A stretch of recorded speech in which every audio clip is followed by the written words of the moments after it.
following is a chapter reading by the Worm Audiobook Project. Please support the original author at parahumans.wordpress.com. Thank you and enjoy.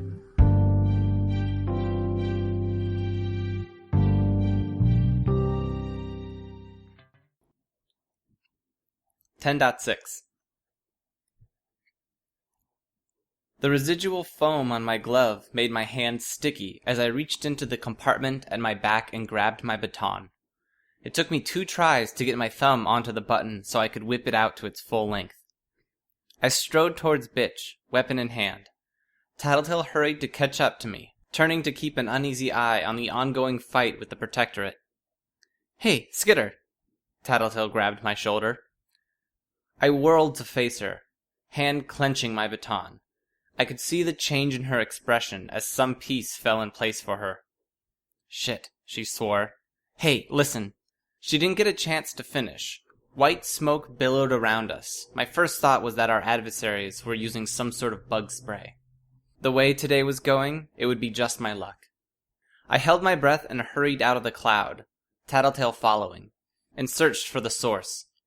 Assault was taking on Regent and Imp, while Gru and Shadowstalker were dealing with Battery and Weld. Bitch and her dogs, on the other hand, were facing down Triumph. Not the matchup I would have chosen, taking on the guy with the sonic shout, using dogs with sensitive hearing. I almost went after Bitch right then and there, but self-preservation won out over any desire for retribution. As Tattletale and I made our way around the cloud, I spotted Miss Militia.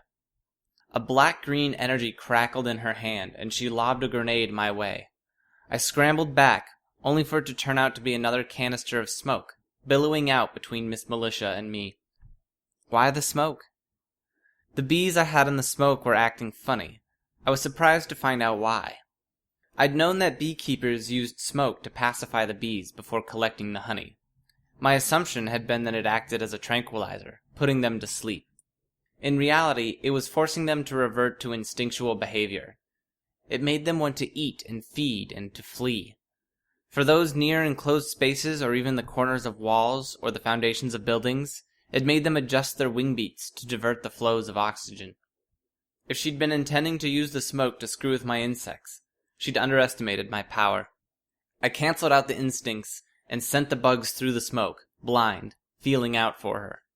I found her running towards us, through the smoke. "She's coming!" I shouted. In retrospect, that was a mistake. Much as I might have warned Tattletale and the others, I'd also informed Miss Militia on my location. I turned to run, but she was already raising her gun to fire with an ear-shattering crack. From the way it cut past my bugs, and the wake of the disturbed air the pellets left behind them, I could only guess she just grazed me with a shotgun. I collapsed sideways to the ground, and the pain came a heartbeat later, radiating over half of my upper body, from my shoulder to my right butt cheek. I was guessing it was non-lethal ammunition. It could well have been lethal, for the sheer degree of hurt it delivered, if my costume had prevented it from penetrating. Before she could shoot again, I directed my bugs to her hands and eyes, hoping to incapacitate her. I still had a small few of the capsaicin-loaded bugs, and sent them all her way. As hard as it was to see in the smoke, there was still faint light. The light disappeared the instant Gru used his power. Miss Militia was staggering and reeling as her hands and face lit up with stings and burns. The gun wasn't in her hands anymore, which meant we weren't at risk of getting shot. I sent more bugs across the other members of the Protectorate to try to disable them. Tattletale fumbled around and found me in the darkness, clasped her hand around the same hand I held the baton with, and helped me to my feet. She gave me her support as we limped away. Nothing seemed to be broken, judging by what I felt. The darkness disappeared after we traveled across the street. Gru greeted us. "Dragon?" "Kaput, thanks to Tattletale," I spoke. He looked back the way we'd come. "Damn that smoke. Listen, Tattletale, head down this street, wait for us. Skitter and I are going back to find and retrieve the others." I suppose that would be another benefit of using the smoke. If you didn't expect to be able to see, then it didn't hurt to deny your enemies that same privilege. Miss Militia had been thinking about this.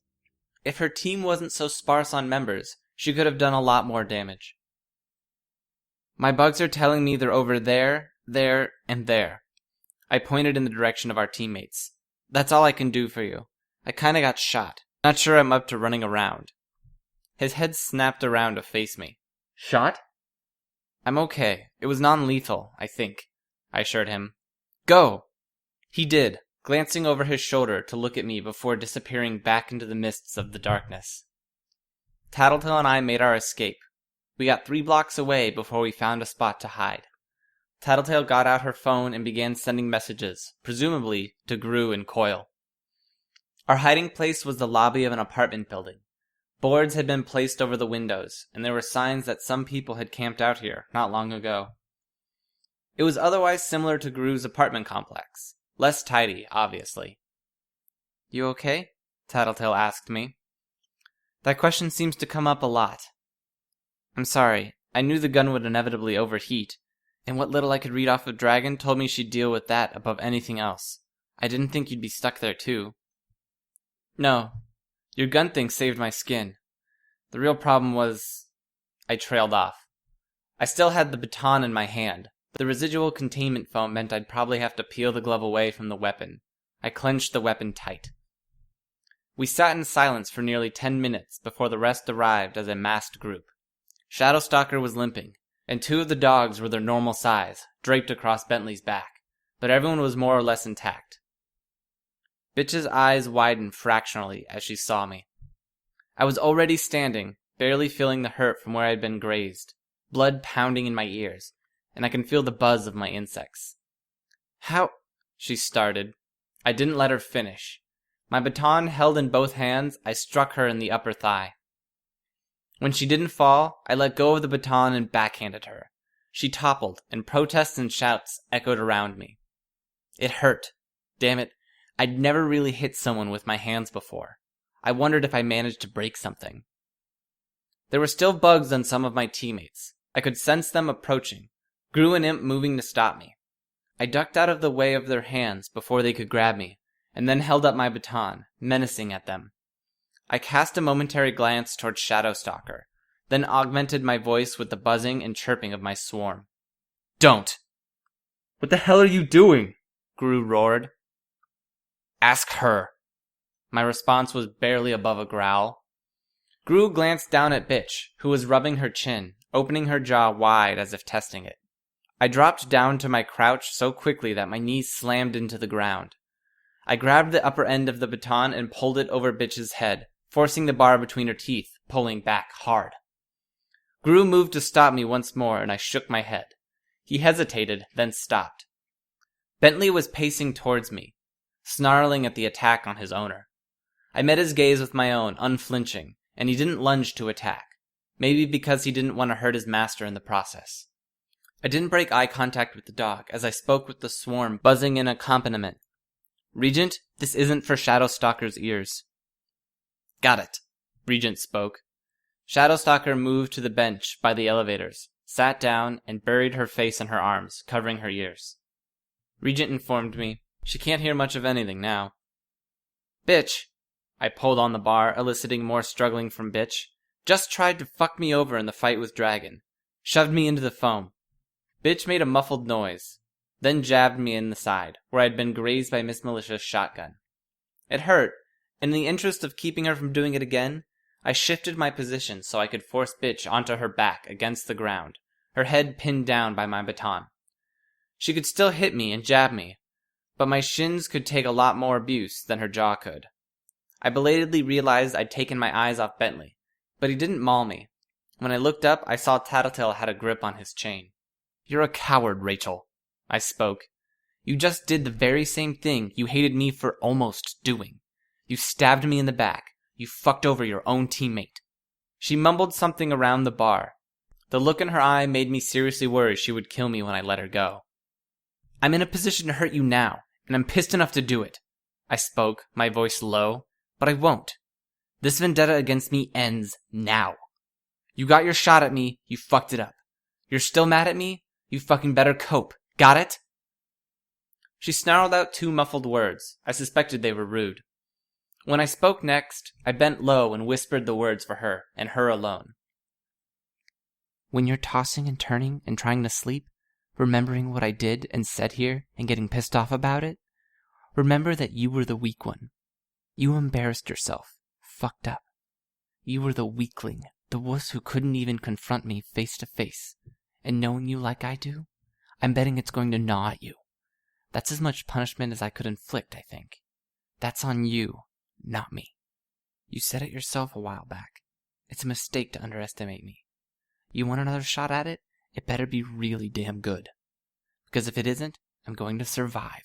I'm going to get away. And then I might break your jaw for real. For starters. I stood, removing the baton from her mouth and stepping away, to give her room to stand. Leaning against the wall, I pressed the button and collapsed the baton into the handle. I stared at her. Working her jaw, she stood and glared at me. She either didn't have a response for me, or she did and her jaw hurt too much for her to try giving it. None of the others were jumping into the middle of this. In the face of the silence, I offered one final comment. I think I've already covered what happens if you want to continue this vendetta. Now I'm going to offer you a deal. Number 3, I think. And my deals with you are usually pretty fair, if I may say so myself. Her eyes narrowed. I fucked up. You fucked up. Whatever. Insult for insult. Blow for blow. I'd like to think we're even. So now I'm going to trust you to have my back. I'm going to put myself in more situations where you have a prime chance at fucking me over, backstabbing me, catching me at my most vulnerable, because we can't function as a team any other way. I'm going to treat you like a damned teammate, Rachel. But I'll go one step further. You think you can put this behind you and satisfy yourself with whatever you tried to pull earlier tonight? Cool. Because if you're willing, I'll come with you to help take care of your dogs. I'll bring fucking lunch if you want it. That's the deal I'm offering you. Pissed as I am right now, I'll be your damn friend. She looked away, down at the ground, scowling. Take it or leave it. She decided to leave it, apparently. Bitch stomped away, slamming the door the moment Bentley passed through it, leaving the rest of us standing there in the rubbish-strewn apartment building. Gru sighed audibly and looked over our group. We better go. We should decide what we're going to do with Shadowstalker now. We could keep her, Imp spoke. Regent shook his head. Nope. There are drawbacks to this, and one of them is that I lose control of anyone I'm controlling while I sleep. Better to get rid of her on my terms than have her trying to shoot me in the throat while I take a nap. And it's kind of fucked up, I spoke. I thought you were all in, Regent said. I am, but that doesn't mean I'm an idiot, I retorted. This kind of mind control? Body control, Regent interrupted, his tone bored. Her mind still belongs to her. Semantics. This kind of mind control is pretty high up there on the scale of fucked upness. People are going to respond to that. It might be the nudge they need to start responding to us with lethal force. Think of how different tonight would have played out if Dragon and Miss Militia hadn't held back. Sure, he shrugged. Whatever. I don't know why you're arguing with me. I agree. We should get rid of her. What did you do back in the old days? Tattletale asked. Kept 3 people I used regularly, with my sister's help. But this is fine. Look, watch.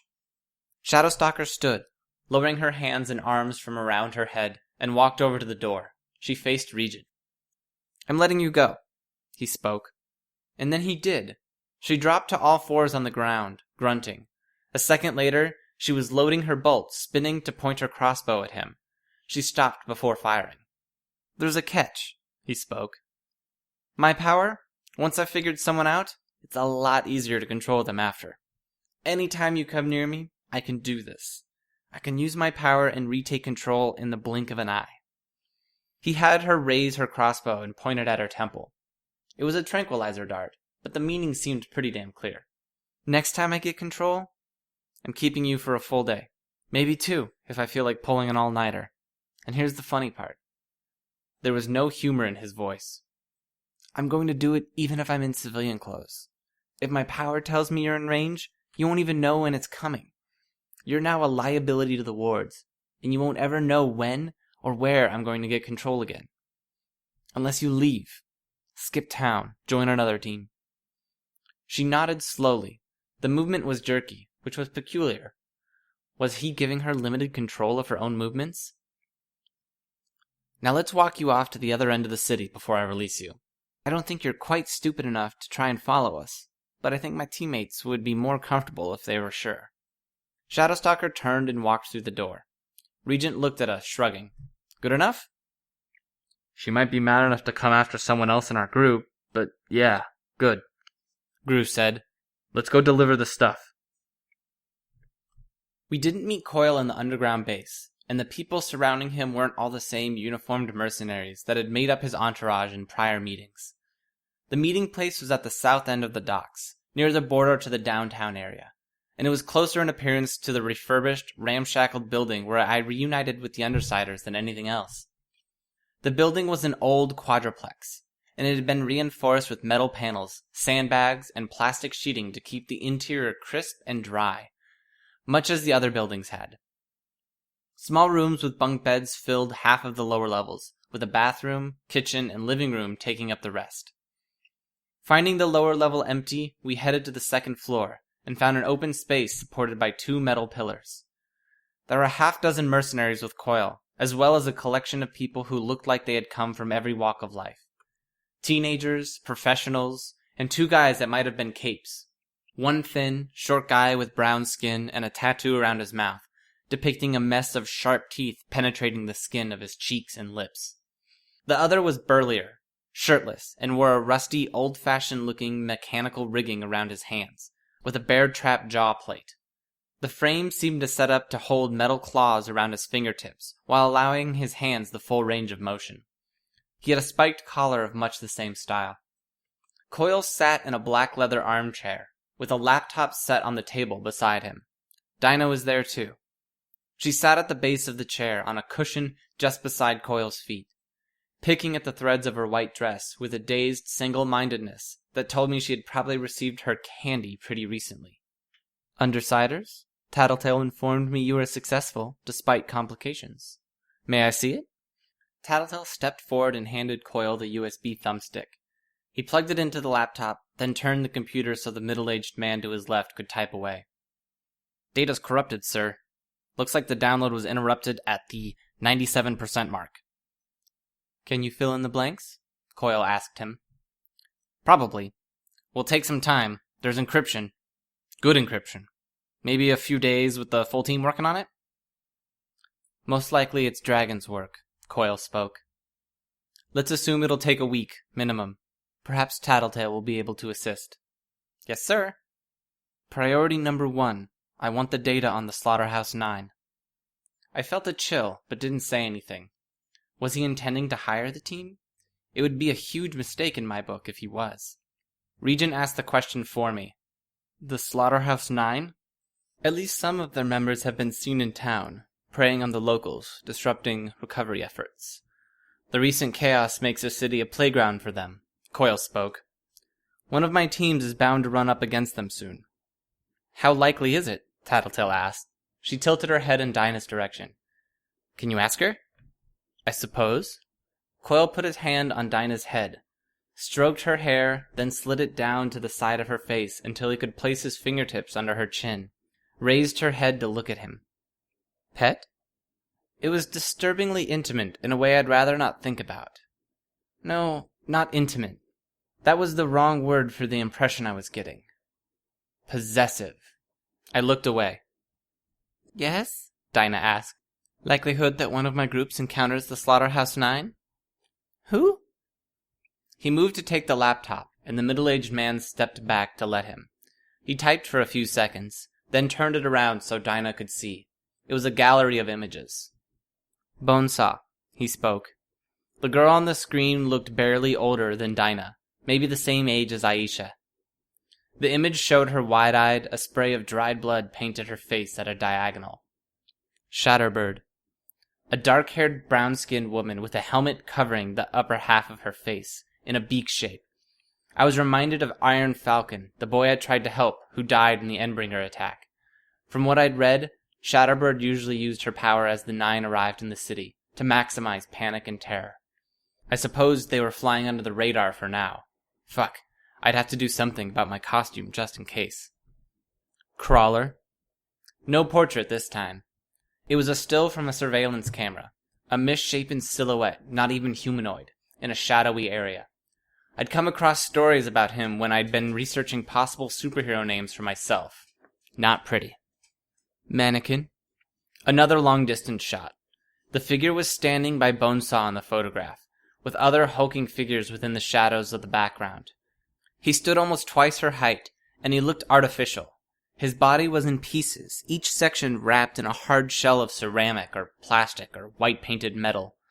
I couldn't be sure. His joints were a mix of loose chains and ball joints. A tinker with a body modification fetish. I couldn't say how much of the transformation was his own power and how much was Bonesaw's work. The Siberian. A woman, naked from head to toe, her body painted in alternating stripes of jet black and snow white.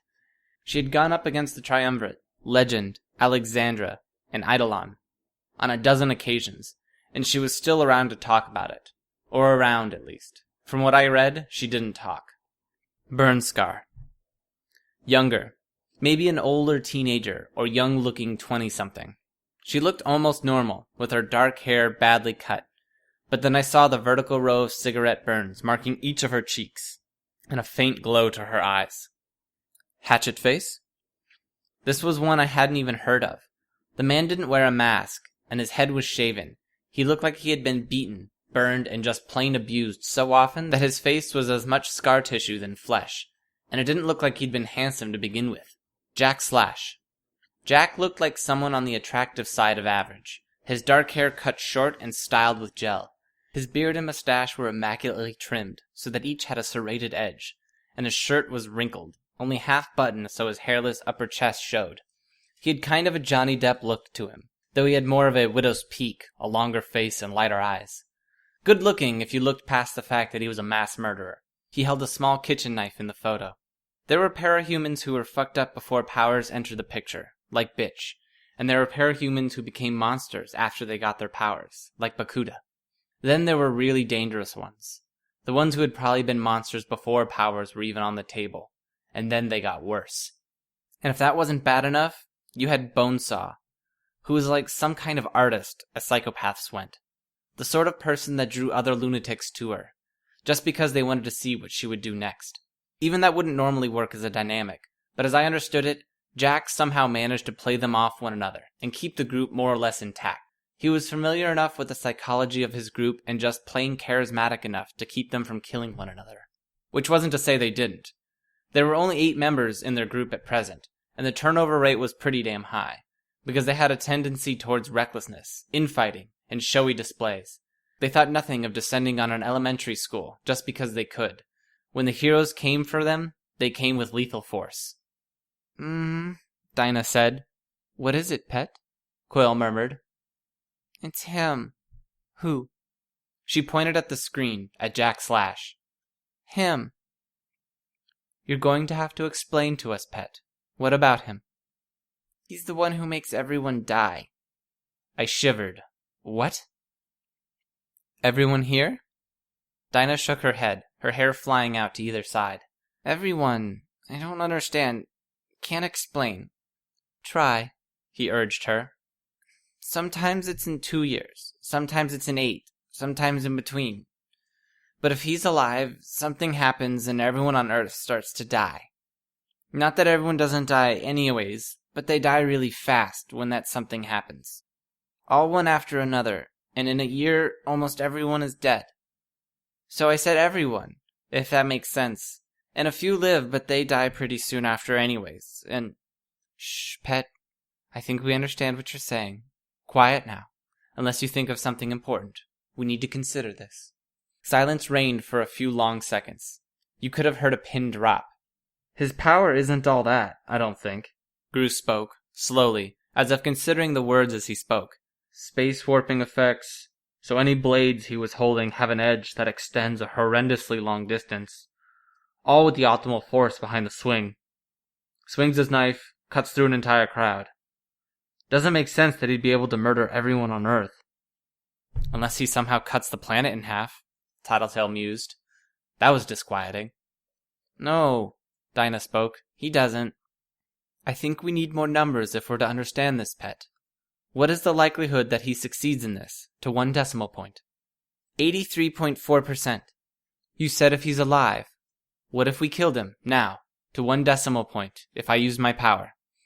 31.2% chance someone kills him before he leaves the city, if you use your power. It doesn't happen until 15 years from now if you do. So it still happens? Coil asked. Yes, always happens. Tattletale spoke up. He's the catalyst for something else then.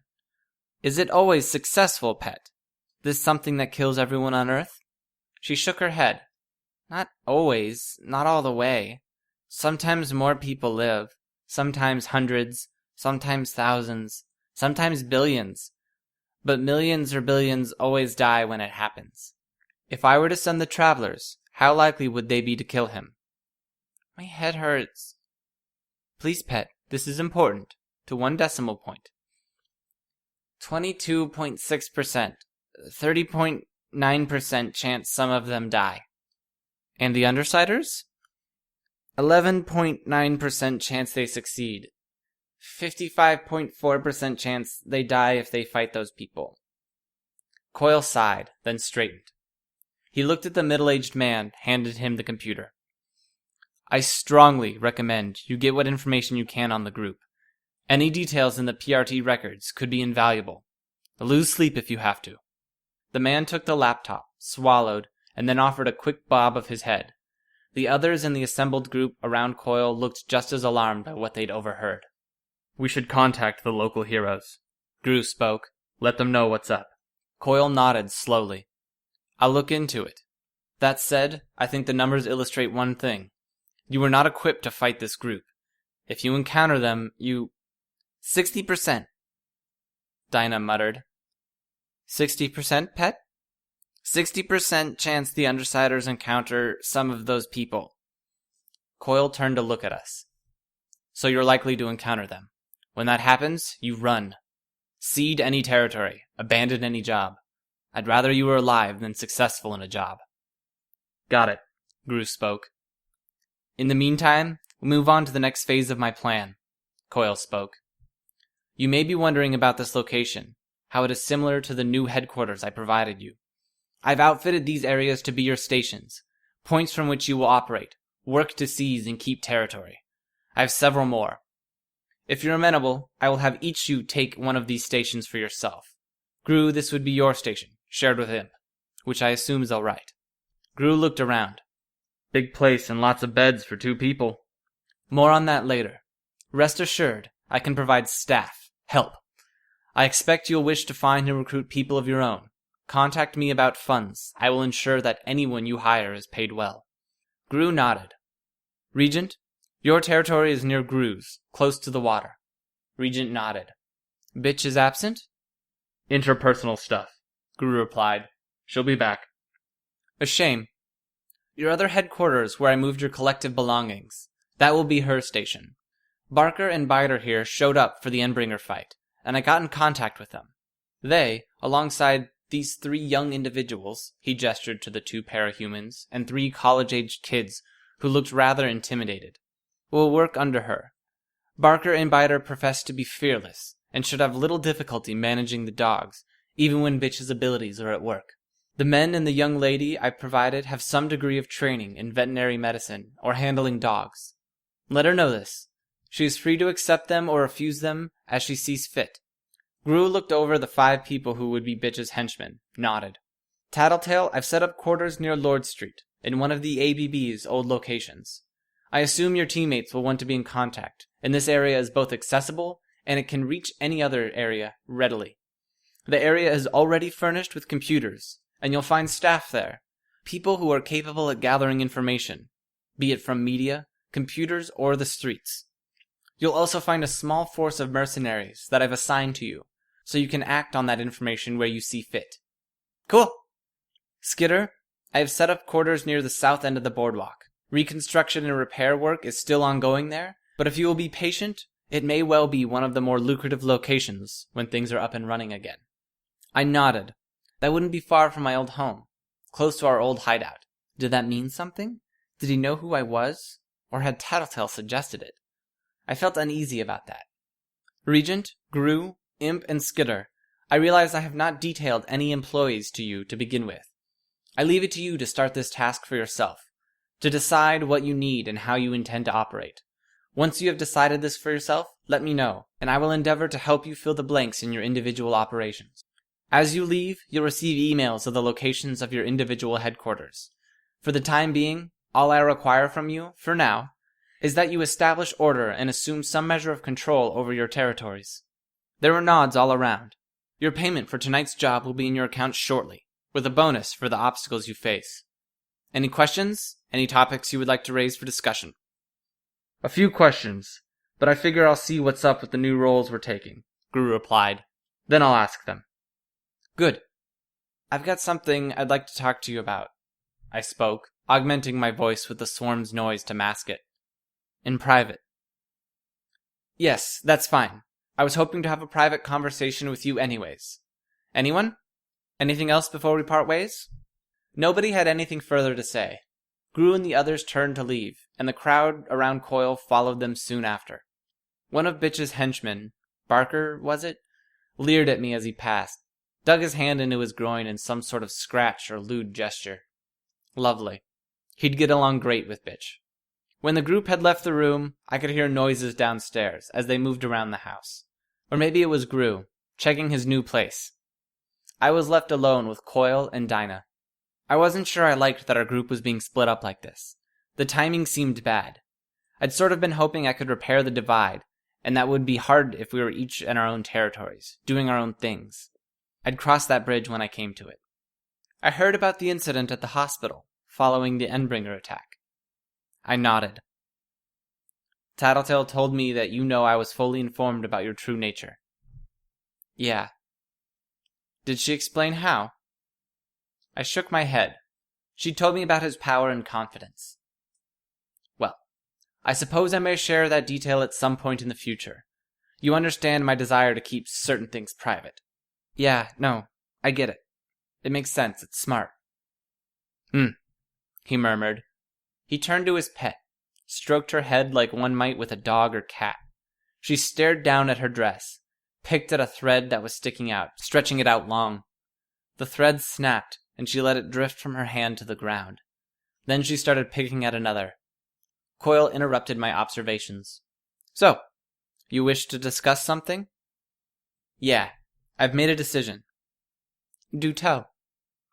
Before, back in the limousine, you asked me what I wanted out of all of this, what I desired from my deal with you. Yes? I asked you to fix the city. You told me you planned on doing that anyways, that I should ask for something else. And you've decided? Yeah. I took a deep breath. Dinah, your pet. You want me to release her? I'm afraid... I hurried to cut him off. No. He stopped, tilted his head slightly. I swallowed, felt an ugly feeling in my gut. I know she's invaluable to you. I know how useful her talent is, and the lengths you went to in getting hold of them. I don't like it, but I get it. He didn't respond. He just stared at me, his mask lacking eye holes, just black cloth stretched over eye sockets. All I'm asking is that you let her go when you've done it. When you take this city, when you've succeeded in your plan, you release her to go home, to her family. If you do that, I'll work for you. I'll try harder than anyone to get this city under your control, and then I'll work for you as long as you'll have me afterwards. I'm afraid, Skitter, that this deal doesn't quite balance out. I intend no offense, but my initial impression is that my pet is far more valuable to me than you are. No. My heart sank. But I can accept it, he spoke. Provided you prove to me that your talents are worth losing hers. I admit, the active assistance you can provide might prove more useful when the city is firmly in my grasp, when I have less to be concerned about in terms of day-to-day operations. I nodded numbly. Anything else? I shook my head, then turned to leave, wordlessly. When I went downstairs, Tattletale and Regent were already gone. Maybe they were checking out their places. Gru and Imp were in the living room, opening crates of stuff to see the supplies they had available. I wasn't up to talking to them, or explaining the recent conversation. Leaving the building without a word, I sloshed through the water. I realized my fists were clenched, and my glove was sticking to itself, thanks to the residual containment foam. Annoying. I wondered if I could scrub it off.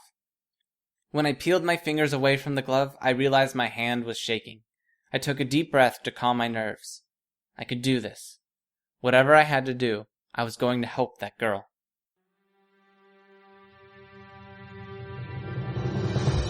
Hi, this is Snagger. You just finished listening to a chapter from Arc 10, Parasite, from the web serial Worm by Wildbow. This production is brought to you by the Worm Audiobook Project. If you would like to know more about us or to volunteer your own services, please check us out at audioworm.rein-online.org. You can download or listen to every chapter directly from our site, or you can find us on iTunes or any podcast app under Worm Audiobook. Thanks for listening.